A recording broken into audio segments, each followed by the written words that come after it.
वंदे मातरम।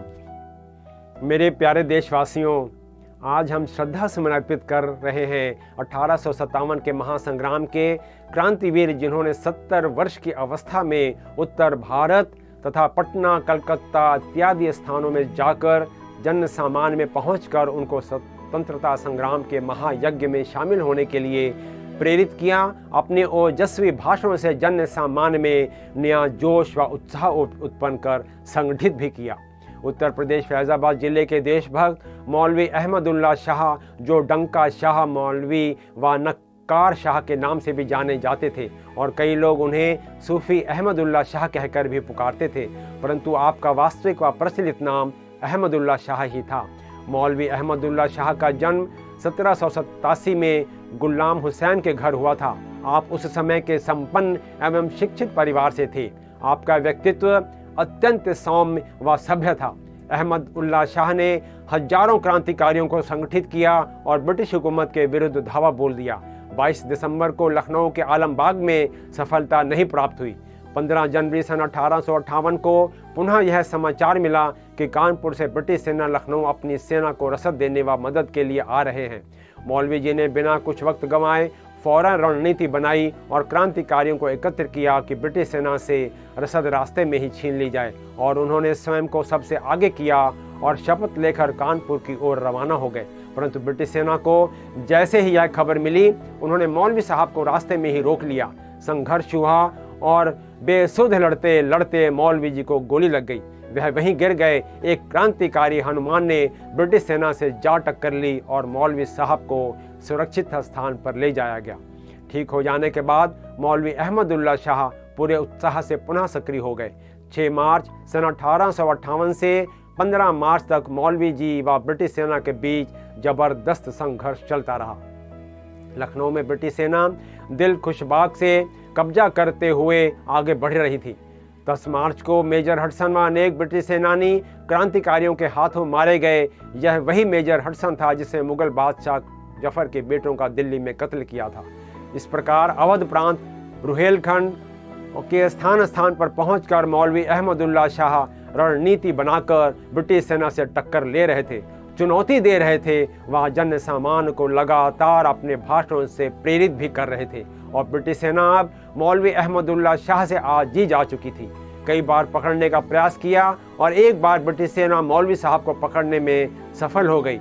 मुकदमा चलाया गया और उन्हें मृत्यु दंड की सजा सुनाई गई, जो कि बाद में आजीवन कारावास में परिवर्तित कर दी गई। परंतु जन सामान्य में जब यह बात पहुंची तो क्रांतिकारी व जन सैलाब ने कारागार को घेर लिया और मौलवी जी को कारागार से मुक्त करा लिया। ब्रिटिश सेना ने अवध जीता तो मौलवी अहमदुल्ला शाह ने रुहेलखंड जीता। ब्रिटिश सेना ने रुहेलखंड जीता तो दल बल के साथ मौलवी साहब अवध पर जा डट गए। देश प्रेम से सराबोर, देश के सम्मान के लिए, भारत के जन सामान्य के लिए, स्वतंत्रता के लिए मौलवी अहमदुल्ला शाह ने पूरे समर्पण भाव से अपने आप को देश के प्रति पूर्ण रूप से समर्पित किया हुआ था। रणनीति को आगे बढ़ाते हुए मौलवी जी ने शाहजहांपुर के पास एक छोटी सी रियासत पोवाया के राजा को भी इस स्वतंत्रता संग्राम में शामिल होने के लिए आमंत्रित किया और उससे मिलने राजमहल में पहुंच गए। पोवाया का राजा इतना कायर व देशद्रोही होगा, यह मौलवी जी ने कभी सोचा भी नहीं था। मौलवी जी जब मंत्रणा करके हाथी पर सवार होकर राजमहल से निकले तो राजा जगन्नाथ सिंह के छोटे भाई ने पीछे से गोली चला दी। मौलवी अहमदुल्ला शाह हाथी से गिर गए। 5 जून सन 1858 को इस प्रकार मौलवी जी स्वतंत्रता संग्राम के लिए शहीद हो गए। पोवाया का कायर देशद्रोही राजा व उसके भाई ने क्रूरता की सारी हदें पार करते हुए मौलवी जी का सिर तलवार से अलग किया और दोनों कायर भाई 50,000 रुपए के लालच में शाहजहांपुर दौड़ते हुए गए और ब्रिटिश सेना अधिकारी के पैरों के पास मौलवी जी का सर लुढ़का दिया। एक इतिहासकार ने तो पोवाया के राजा को चांडाल और उसकी प्रतिमा को नरककूप के दरवाजे पर टांगने तक के लिए लिख दिया। मौलवी अहमदुल्ला शाह की मृत्यु पर ब्रिटिश सरकार ने कहा कि आज उत्तर भारत में उनका भयंकर शत्रु समाप्त हो गया। ब्रिटिश इतिहासकार जी.बी. मैलिसन ने मौलवी जी के इस प्रकार लिखा है कि उनके सैन्य नेतृत्व और युद्ध चातुर्य के विद्रोह में अनेक उदाहरण घटित हुए हैं। उसके अंतिम समय के दांव पेच तो अप्रतिम थे। सर कॉलिन को 2 बार पराजय करने का श्रेय व सम्मान उसके सिवाय अन्य किसी को भी प्राप्त होना असंभव था।